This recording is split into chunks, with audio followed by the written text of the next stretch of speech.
बिस्मिल्लाहिर्रहमानिर्रहीम, अस्सलाम वालेकुम, welcome to another video. I am Fahad from Planet Associates. और आज हम जिस प्रॉपर्टी का रिव्यू करने जा रहे हैं, ये एक 5 मरले का प्लॉट है bankers avenue cooperative housing society बेतियां रोड पे। अभी हम सोसाइटी में एंटर हो चुके हैं। ये सोसाइटी की मेन बुलेवार्ड है। प्लॉट जो 5 मरला है वो सी ब्लॉक में है। अभी हम सी ब्लॉक की तरफ जा रहे हैं। मेन बुलेवार्ड से सीधा टक्कर से आप राइट होते हैं तो आपकी राइट साइड पे सी ब्लॉक आ जाता है।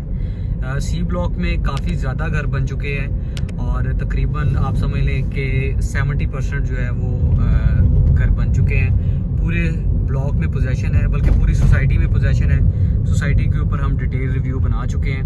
बाकी हम प्लॉट के ऊपर जाके आपको उसकी फर्दर डिटेल्स देते हैं। अभी जी हम मेन बुलेवार्ड से राइट टर्न लेने लगे हैं सी ब्लॉक की तरफ। और ये जितने भी आपको सामने घर नज़र आ रहे हैं ये सारे सी ब्लॉक में है। सी ब्लॉक में 5 मरला की कटिंग है, 7 मरला की कटिंग है और उसके अलावा 10 मरला की कटिंग है। 10 मरला से चंद प्लॉट बड़े भी हैं, जैसे कुछ प्लॉट 11 मरले के हैं या पौने 11 मरले के हैं। सी ब्लॉक में 100% पोजेसन है। स्ट्रीट लाइट्स, बिजली और बाकी सारी सहूलियात यहाँ पे मौजूद हैं और काफ़ी स्पीड से यहाँ पे लोग जो है वो कंस्ट्रक्शन कर रहे हैं, घर बना रहे हैं। और मज़े की बात यह है कि जितने भी घर बन रहे हैं सब में रिहाइशें आ रही हैं, लोग जो है वो रिहाइश कर रहे हैं।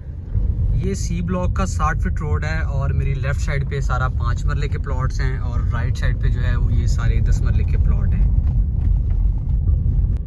अभी जी हम लेफ़्ट टर्न करने लगे हैं। ये 40 फीट की रोड है, बल्कि जितनी भी रोडें हैं मिनिमम यहाँ पे 40 फीट की हैं। स्ट्रीट लाइट्स आप देख रहे हैं लगी हुई हैं। यहाँ पे काफ़ी ज़्यादा घर बने हुए हैं और तकरीबन काफ़ी ज़्यादा जो है वो अंडर कंस्ट्रक्शन है। ये मेरी राइट साइड पे जो प्लॉट आपको नज़र आ रहा है ये प्लॉट है। हम उतर के आपको दिखाते हैं। जो मेरे सामने आपको प्लॉट नज़र आ रहा है ये 5 मरले का प्लॉट है। इसके सामने ये 40 फीट की रोड है। स्ट्रीट लाइट्स यहाँ पे जो है वो लगी हुई हैं, बिजली यहाँ पे मौजूद है। और इस गली में तकरीबन को 10 से 12 घर बने हुए हैं, जिनमें कुछ में रिहायशी हैं और कुछ जो है वो अंडर कंस्ट्रक्शन है। ये आप देख सकते हैं, बड़ा खूबसूरत प्लॉट है और इसके बिल्कुल टक्कर पे जो है वो पार्क है। सामने आपको पार्क नज़र आएगी और इस गली में तकरीबन ये सेंटर में ये प्लॉट आ रहा है।